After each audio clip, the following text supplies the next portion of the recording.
Here we are again, trying this fucking stupid show. Because we should be halfway done with this, Robert. Should be halfway over. We should. We're on a different platform now. Computer issues on my end because Microsoft 11 is a big pile of trash. So now you can't even say cue it because there's nothing to cue. There's no intro to give.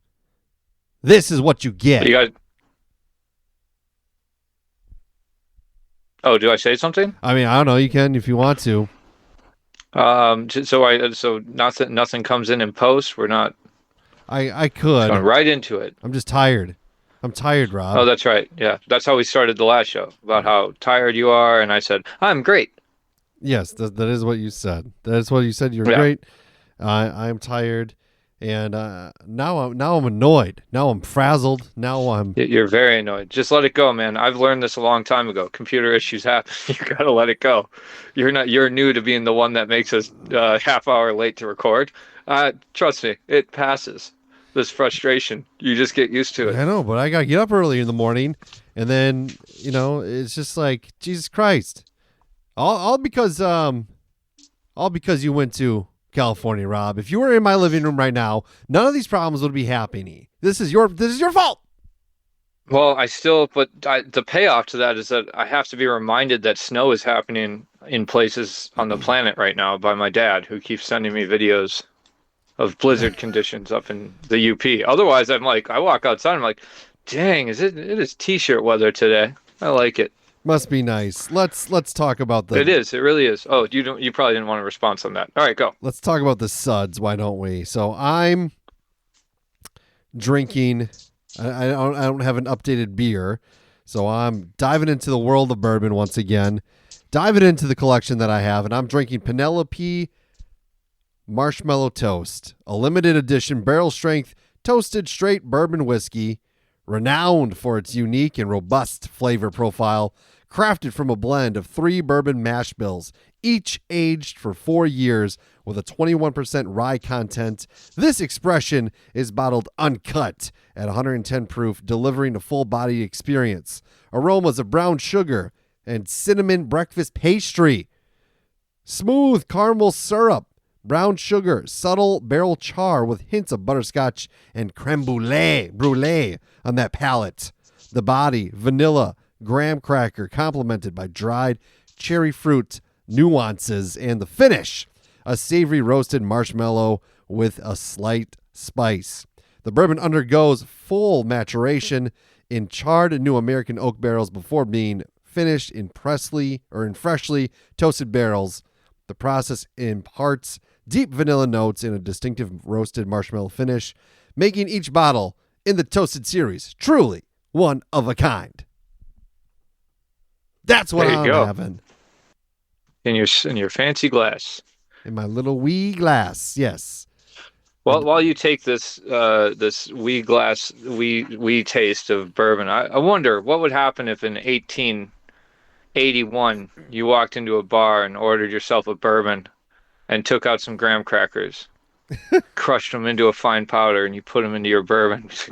And we said, "What you doing there, sir?" Say, I like graham cracker nodes in my bourbon. Yeah, we've become quite soft in our culture. You think? Mm-hmm. Yes, I do.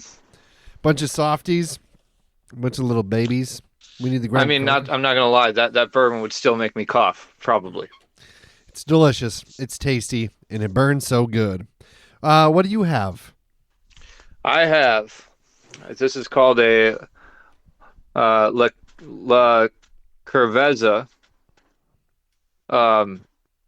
Artisanal de Mexico Minerva IPA. Isn't it La Cerveza? I think it's La Cerveza. Yeah, that would make sense. Yeah. I'm just driving the guy. So this was actually brought to me from Mexico. Yeah. This came over the border. My buddy brought it back illegally. In honor of not knowing how he got it back, I'm drinking it straight from the bottle. It is 5.5% alcohol. 355 milliliters, which it came from somewhere else when it Right. tells you the how much liquid is in there in milliliters. Um, yeah, everything else on here I can't read. There's a word that says aromas, and I think that's Spanish for aromas. Uh, so, It might be. from what I can find, it says here that that's. Do you have a description in English? No. It's an Okay. American IPA. It's yeah. So this is a Mexican version of an American IPA. All right. I did look up some stuff on this. So it's hoppy. It's got citrus. And I can see some words on here, but it's citrus hops, and it finishes bitter and it's dry. All right. So I also read some reviews. One said it doesn't have a great smell, but it has a great taste. So I'm gonna take a taste of it. Yeah.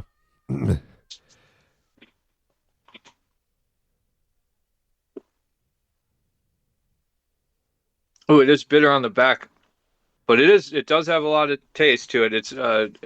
It's sweet up front, Mm-hmm. and then it's bitter, and it's got a little like it's I know what they're saying by it being dry, because it kind of lingers and with a bitter aftertaste. Um, it's definitely not bad. I don't have much more to say about it, but I will say this: I found this review, and I don't know why I like this review, but I just want to read it because this guy says, although it is brewed in the same state, Jalisco, I don't know if that's how it's pronounced. I didn't find this beer in Puerto Vallarta proper, only at a restaurant or at the restaurant La Hacienda de Oro in Vallarta Botanical Gardens and the Puerto Vallarta Airport. It's the best Mexican craft beer that I've had and rivals some American West Coast IPAs.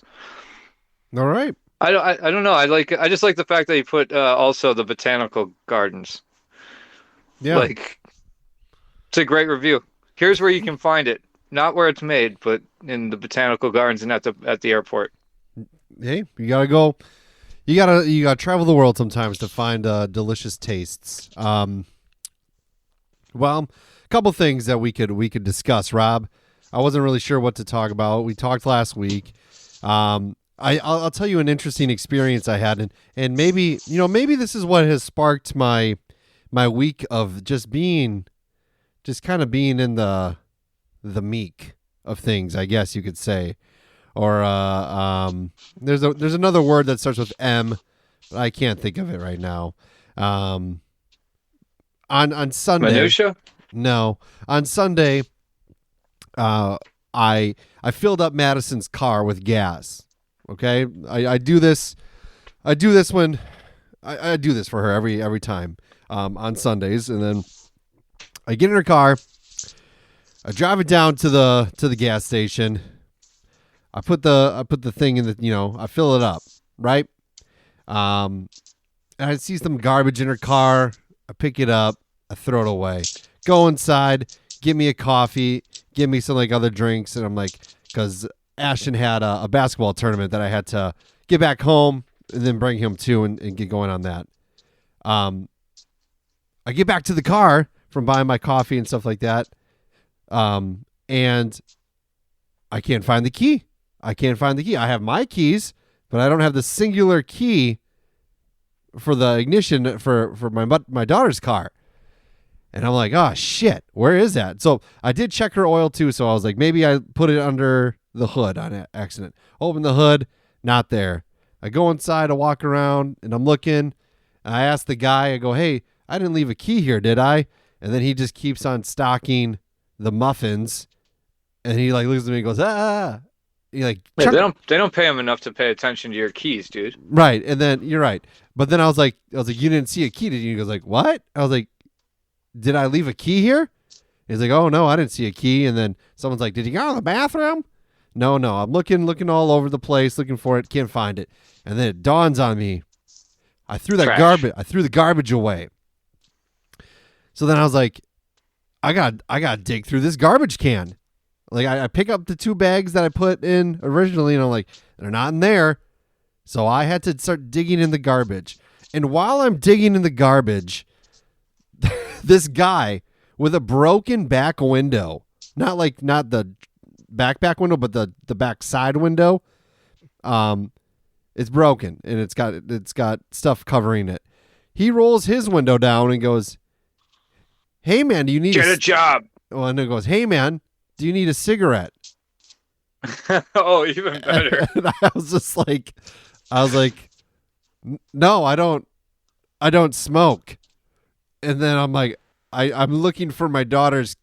I'm looking for the key to my car, and then I found it, and I was like, "Oh, In the trash? yeah," and I was like, Oh. "Here it is." And then he gives me the spiel about, "Yeah, man, I had to bust my window out. I'm from Chicago. This, and this, but I was like, we exchanged, whatever pleasantries. It's Numbers It's and below not numbers. It's below zero. I'm freezing my ass off, and I was like, all right, man, gotta go. Nice, thank you for whatever. And then I'm driving back, and I'm like, do I look Yes. like the type of person that's digging in garbage cans for cigarettes? I really wish he would have cut you off when you're like, no, I don't smoke. I wish he would have stopped you and been like, probably a good idea in your current financial situation, and just drove away. Like, when one digs through trash to find ways to make money, cigarettes aren't your friend. Right. I was just like, am I really I know I'm not in my Sunday best by any means, but do I really am I presenting myself as a man who stop doing that. As a man who digs through garbage and I'm gonna kill you if you keep I threw it across the room. I threw it across the room so I can't nervously use it anymore. Okay. I threw it. It's gone. You know what? Maybe I should have taken that cigarette and I could relax a little bit. Yeah, right. You need to chill out. Yeah. So that I don't know if that spiraled into now this. I love the beard, but I think the beard never helps anybody digging through the trash look not like they need a cigarette and a place to. It's a trimmed beard. It's not like it doesn't matter. I don't think it matters. I think if me, a shaven, baby-faced me, is digging through the trash, somebody would be like, something's wrong. wrong. Did you lose your ID, son? Oh. But somebody with a beard, well kept or not, they're instantly gonna go, this guy needs some. Yeah, he needs a cigarette. He's falling and a on 40. hard. He's falling on hard. I would have taken the 40, but maybe not the cigarette. Yeah. So I don't know if that's just spiraled, and now I'm just every day. It's just been. Can I ask you this? Yeah. Because I've had to do this in the summer and in the winter. I mean, dig through garbages for cigarettes.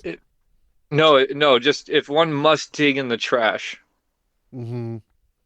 Better to do it in -0 temperatures than in 100-degree temperatures. I would agree. I think that's a pretty safe bet. I mean, I feel like germs die in -0. You still got to wash your hands, obviously, but right. Yeah. I mean, that better. Hot garbage is that's not fun. Yeah, and thankfully, all the garbage that was in that garbage can was in bags. So people had put them in their own grocery bags and threw it away. So nothing was really exposed. It was kind of like a George Costanza situation. It wasn't touching. The key was just garbage adjacent. Right. Exactly. So it was yeah, that was the start of my week, and then it's just been chaos every single day. Every day has been chaos. Every day has been stress. We have a long weekend ahead of us, so I'm trying to get ahead of everything. And by doing that, I have to neglect other aspects of this and that, and I'm tired. I'm behind, and I just need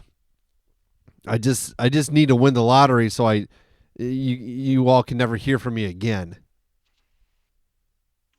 Interesting.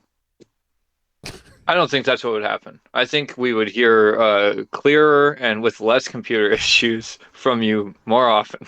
Yeah, because I could just fly to I think California. I legitimately think that you'd have 8 podcasts. One about bourbon, one about beer, one about being a dad, one about trying to be an optimist while clearly never going to be like here's a mountain I'll never be able to climb. Being an optimist. Well, you started off poorly already, Drew. Yeah, You should never say never. I can never climb that mountain of optimism. you're right. So, And you could name that one you call it hopeful fuck.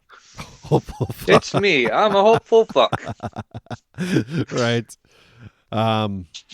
So yeah, so there's that. We can talk about maybe I got a bit of the seasonal blues, the seasonal depression. I don't know. I'm just you know, I'm going through it.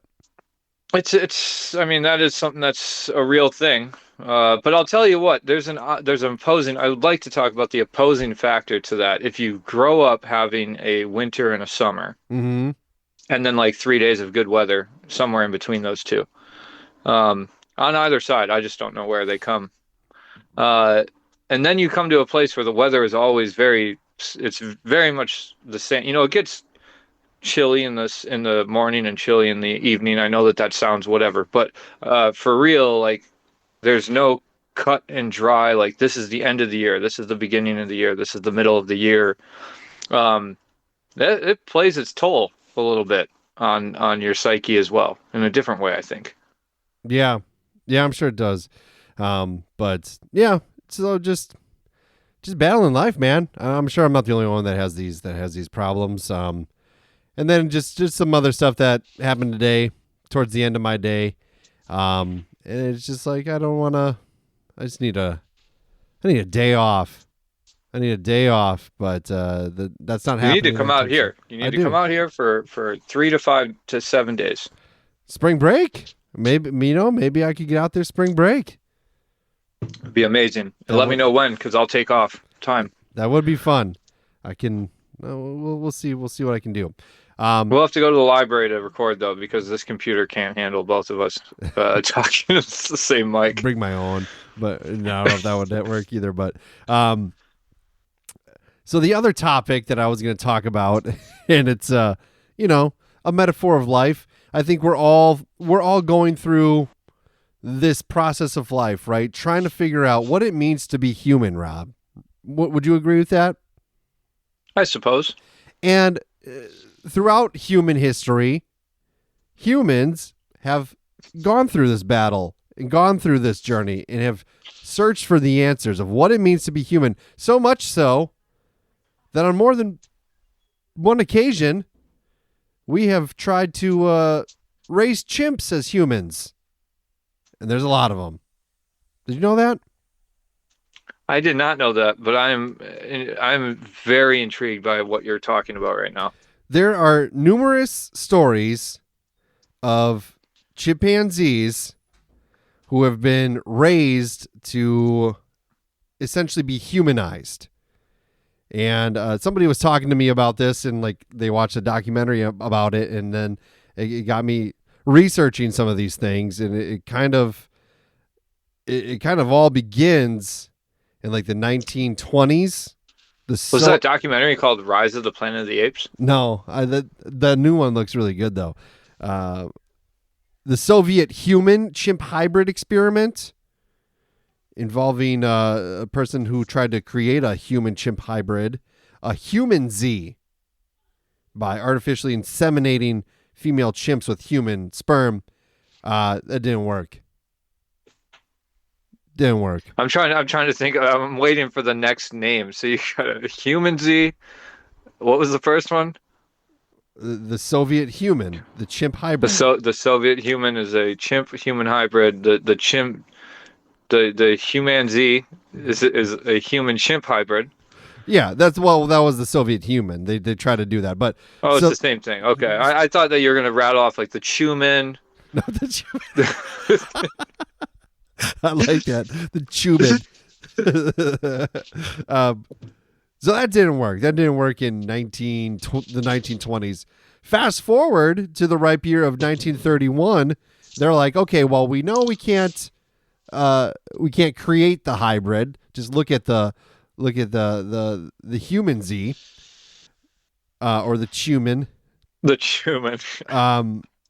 So now let's raise chimps to be human, and this is like the Kellogg experiment from 1931, which is one of the most early attempts in which a psychologist conducted experiments where they raised a baby chimpanzee named Gua or Goa, Gua. I don't know. I like Gua the chimpanzee, along with their infant son, Donald. So these two psychologists had a baby named Donald, and they essentially wanted to see if this chimp would acquire human behaviors and learn language, all because it was treated like a human, which is bizarre.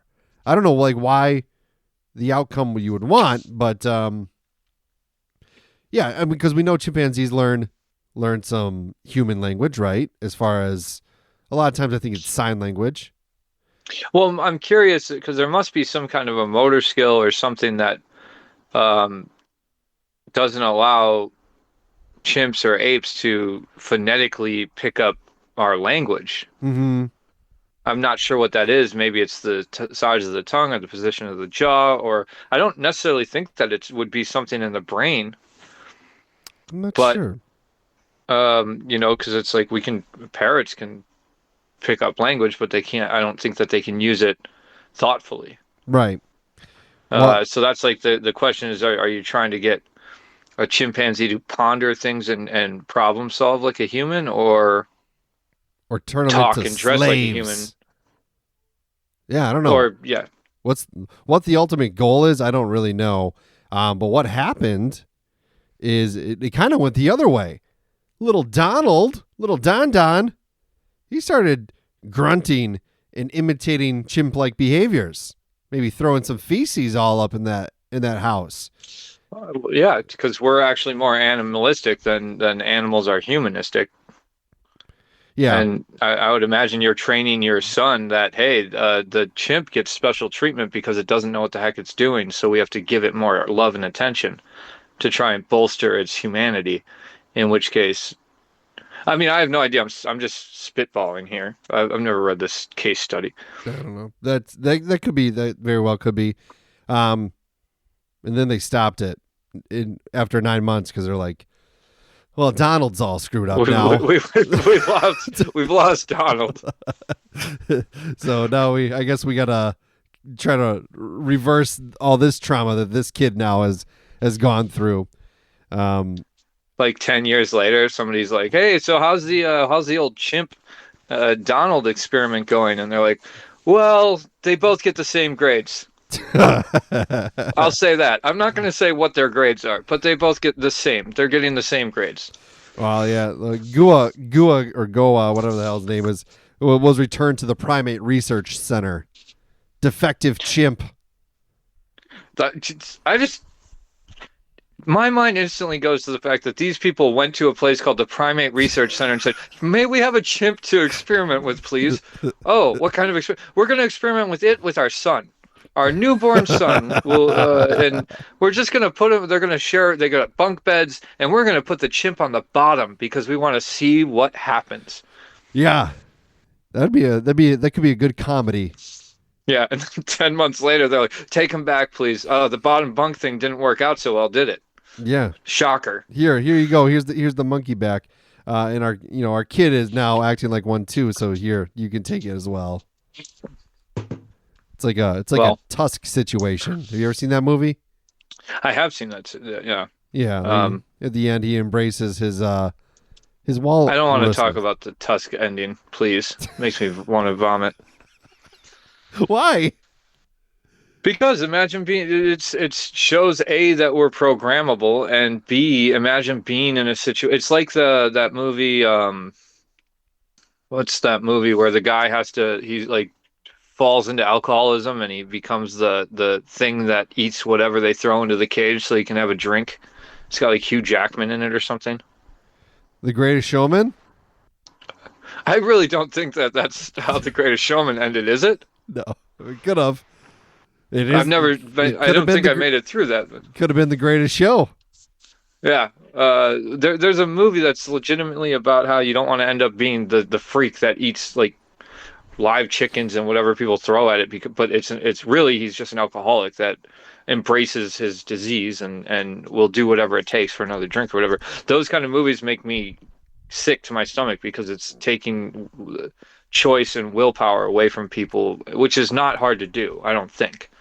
If you put somebody in a bad position long enough, they will find a way to find joy in that position, as did Jason Joseph. What's the guy's name in Tusk?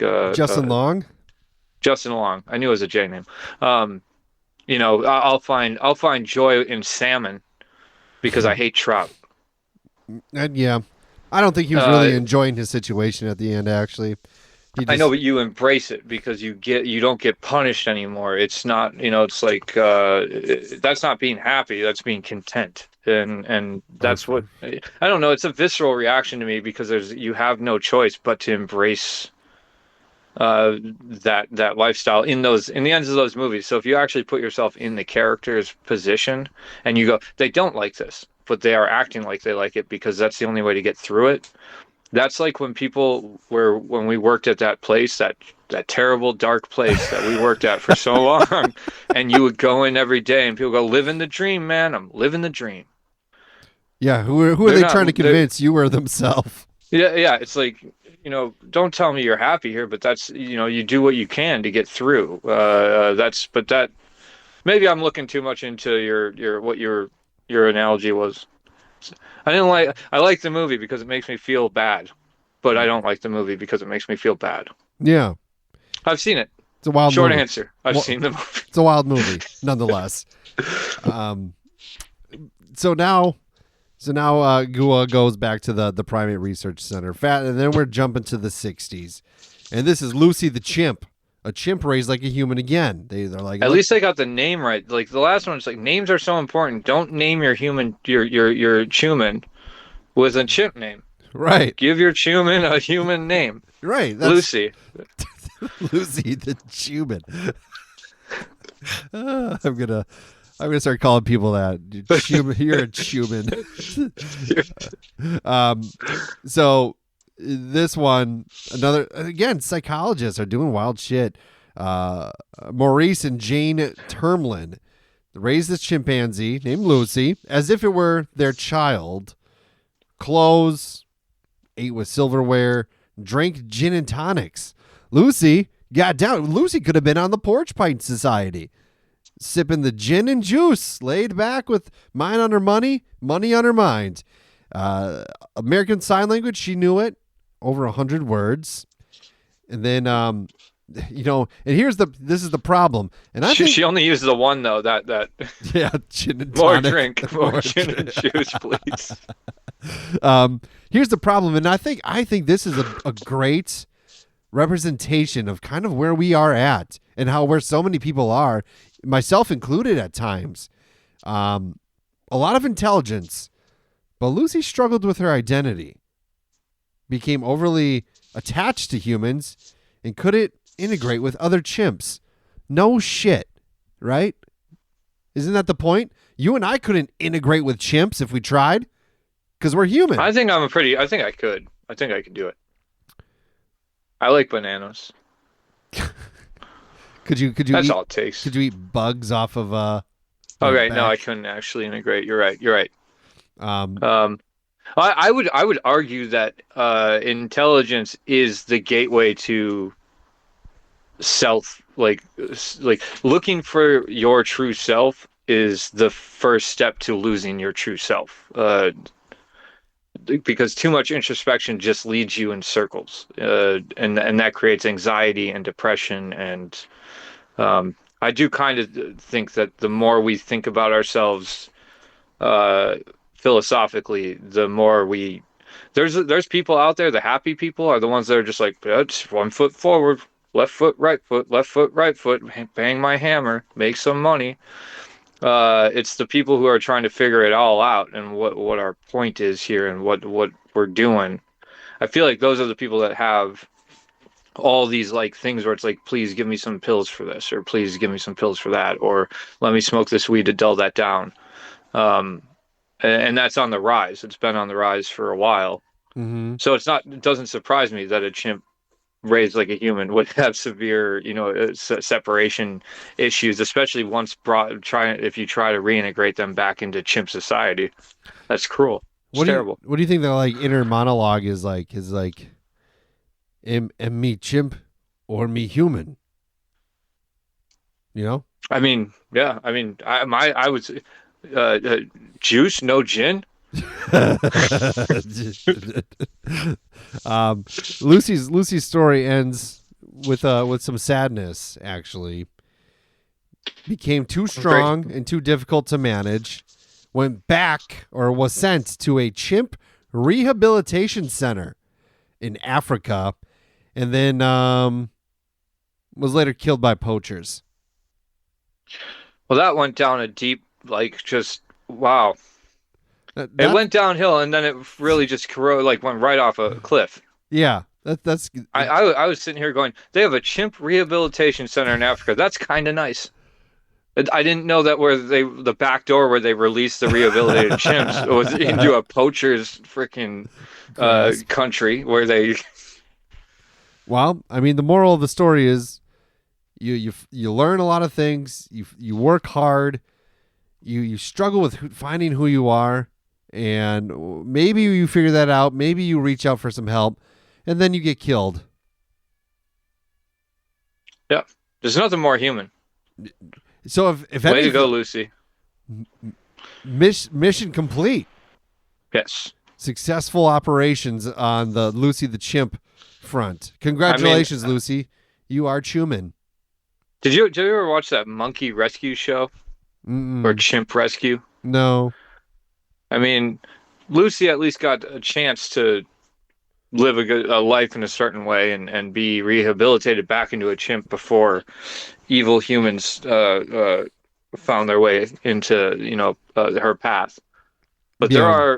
there are apes out there that are bought young as pets is realize that they can't be controlled, Mm. and then they just get chained up. Like we see the Sarah McLachlan dog videos, but that happens with apes all over the world. Do they And still do that's those? the Sarah McLachlan dog videos. Yeah. I mean, I think they just rerun the same one. No one remembers. Yeah. Probably.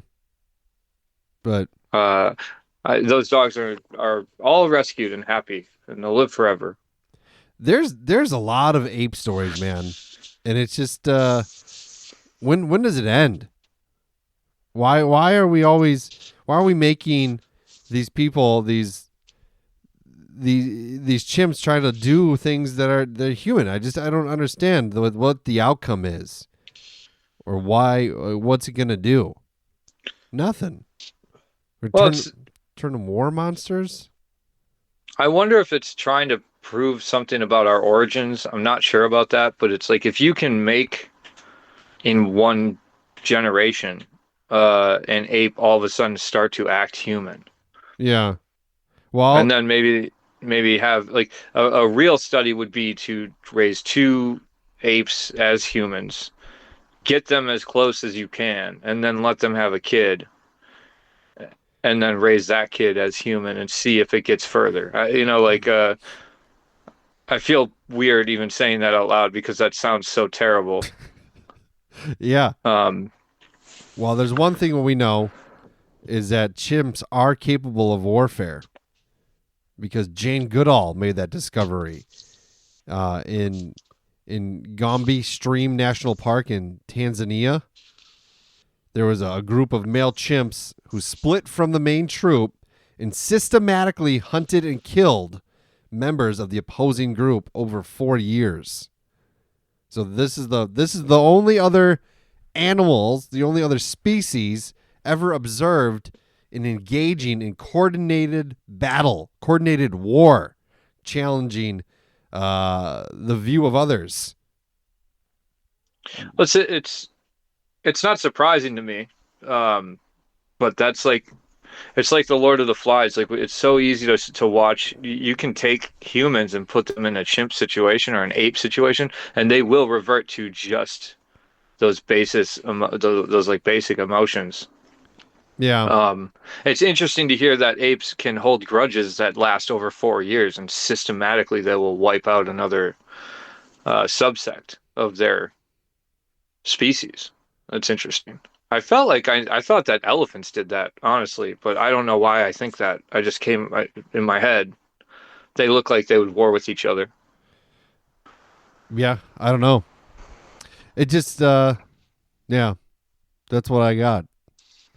If you imagine if you walked outside in Burbank, California, and you just saw like a swarm of chimps just stampeding down the streets, what would you do?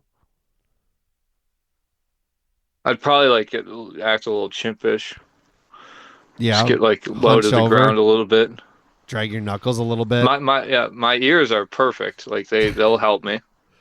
Yeah, Uh, take off my glasses and just like slowly back into my house, I guess, and hope I didn't get unnoticed or accepted.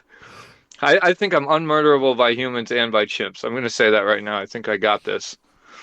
do you think you could go into a chimp group and like become the king?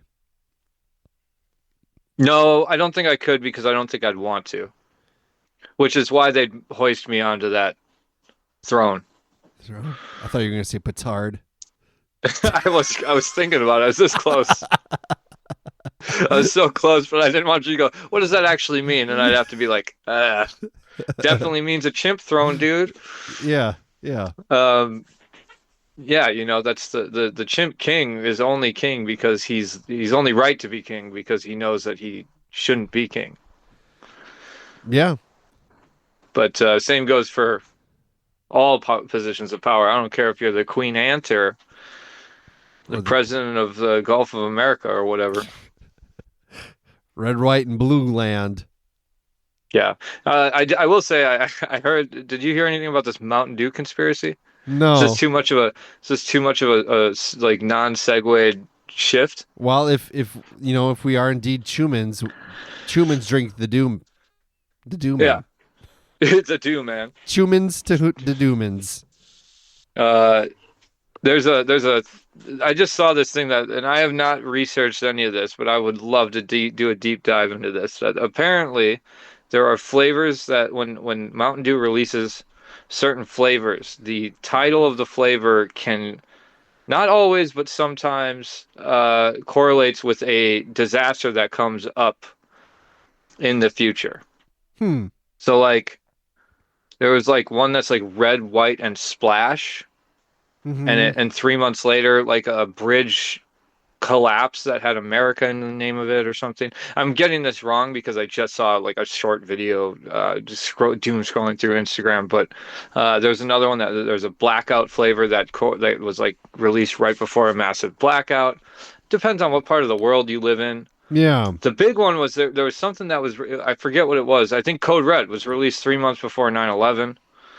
Um, Hmm. Now, this is somebody saying this online, as I am saying it now online. But I'm going to give you the on the back end. I'm going to give you a caution and say I don't know what the hell I'm saying in terms of real facts, data. I've not looked up the dates on this. I don't know when Code Red came out. I know I hated it at first because it seemed so sugary, but then I came to love it for a Yeah. short period of Oh time. yeah. It's good shit. Um, so if that is true, though, if there's like even five of these things, if there are five flavors that were released within 3 months of massive disasters that I had, like there's one that was really crazy, and I want to look into it a little bit more, but I'm on my phone doing this as opposed to like if we're on my computer, I could look it up on my phone and it'd be faster, but my computer's gonna be too slow to find it, so um, I won't. Yeah. But these are the fun, interesting conspiracy theories that don't really have. I mean, what are we suggesting here? Mountain Dew uh, is responsible for 9/11. Yeah. Is that what I'm understanding? Or they're responsible for tsunamis and bridge failures and blackouts? Or is Mountain Dew just a unwitting psychic to they've got their finger on the pulse so much that they're able to accidentally predict something before it happens? Or is it just kismet? Who knows? I'd like to think that Mountain Dew has something can control the universe in a way that like you'll enjoy this Baja Blast, but somebody out there is going through some tough times now. Yeah, Baja Blast. Well, right before the tsunami, my friend. It's like the box situation. You press the button, you get $1 million, but somebody you don't know will die. You get this Baja Blast, you get this live wire, but somebody right now, there's a crazy electrical storm coming through, wiping out a small village, so you can enjoy that Mountain Dew. Yeah, it's the way that the world works. For joy there must be suffering, Right? and that's what Lucy found out. Yeah. For some sick, twisted experiment, Lucy Yeah. died without really ever knowing. What am I? Who am I? How am I? They should have. I mean, I don't know how old Donald was in the '60s, but they should have introduced those two. Yeah. I think they would have hit it off. Yeah. That's really the documentary. Like the Donald documentary is what everybody wants to see. You hear What the happened story. to this kid? That was corrupted by chimp youth. Right. Like not by his own hand, not by the chimp's hand. I'm not blaming either one of them, but it's like that kid that they used to every time. Did you hear about there was an experiment that they used to do in conditioning where there was a kid that they would like they'd put like a bunny rabbit by him, and anytime he went to touch the bunny rabbit, they would have these big bars and they'd slam them together behind his head, and he would like freak out. And it was to condition him to be afraid of the bunny rabbit. Yeah. Which worked. Gangbusters. Worked like freaking Easter is his nightmare land. But what they never did was recondition him to be okay with the bunny rabbit. And like 40 years later, like he can't, like anything with fur or that resembles fur, a fuzzy carpet will make him go into fits of like he's afraid of everything that resembles fur. Yeah. Yeah. Because that's how that's like they you absolutely can condition fear. That's the one thing we know we can condition. Right. And then they did it. Yeah. And how do you explain it? Donald, he goes on a first date with somebody and a little skittish or hears something, triggers something and it puts him into that chimpanzeic state of mind. And how do you explain that to somebody sitting across from you? You're like, well, it's really a long story, Stacy. You see, my parents, they got this baby chimp when I was a baby, and they raised us together to see what would happen. And well, I'm similar to that. And long story short, I just shit my pants and I have to go. Long story short, I shit my pants and duck. Yeah, exactly. Yeah. That waiter's got it coming to him. We both know this. I mean, to me, does Donald have separation anxiety from his hairy brother being ripped out of his life? Yeah. Right. Because a kid, that's what's also interesting is if you raise a chimp and a child in the same growth from day one, let's say, all right? Right. And I feel like they've made movies somewhat like this or whatever, but the idea is there where it's like, does the kid know that the chimp is different, or does the chimp know that the kid is different? Do they know that they're different species if they know nothing when the experiment starts, as we all do when we come out the womb? We don't know a damn thing. Right. And it's like... I mean, we know our only instincts, which is eat, poop, sleep. Done. It's similar to that, like of, Robin Williams and Mrs. Doubtfire. Do you think after they found out that Mrs. Doubtfire was Robin Williams, that when they interacted together, that was Robin Williams still in costume because they grew so accustomed to enjoying Mrs. Doubtfire's presence, or did he just go back to being dad? Well, I do feel like once you find out Mrs. Doubtfire is Robin Williams as a child, you can't go back to seeing Mrs. Doubtfire as Mrs. Doubtfire. It's just, Yeah. I think that to me, in my brain, now if he introduces a new, like if all of a sudden a new, like Ms. Sherwater like shows up Yeah. in its Australian accent, like you might be able to like delude yourself into going, I don't think that's dead. It could be, but I don't know for sure. Yeah. Like anytime you see an old woman walk in the room and your dad's not around, do you question? You just that would be the real trauma of Mrs. Doubtfire. You cannot trust any old person on the planet. Wild times. R.I.P. To that great legend.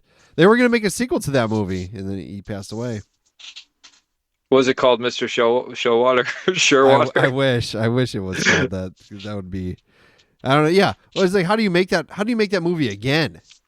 Or how do you make a sequel? Like, just keep on doing it, or To me, I would say that the sequel would have to be Robin Williams's true character, Mhm. having a psychotic episode about whether or not he is Mrs. Doubtfire playing a dad or a dad playing Mrs. Doubtfire. Where like he go, and it's not even a psychotic break as much as Mrs. Doubtfire's show is popular and Mrs. Mhm. Doubtfire's whatever, and like the kids, oh, they always talk about how when Mrs. Doubtfire was around, and he becomes so unsure of himself as a human being, where it's like, do people like me for me, or do people like Mrs. Doubtfire better? And then he has to kind of destroy her. And then he goes to a chimpanzee rehabilitation center in Africa. And as soon Yep. as they figure it out, somebody kills him. Yeah, his he goes in full chimp makeup and then Yeah. Well, gets poached. at the end of the movie, when on the Mrs. Doubtfire show, there wasn't like the co-host, the trusty companion, a chimpanzee. Well, to be honest, I'm starting to wonder if at the end the show was his dinosaur show. I think he actually got the show, which No, blows my he whole got idea out of the he water. got a no, he got a show, but it wasn't the dinosaur one. It for real had a chimpanzee over the shoulder, a puppet chimpanzee. But it was Mrs. Doubtfire got the show? Yeah, yeah. Well, He, yeah, then we just wrote the sequel. I guess so. And it's all revolves around chimpanzees. Yeah. They read those studies, they know what's up.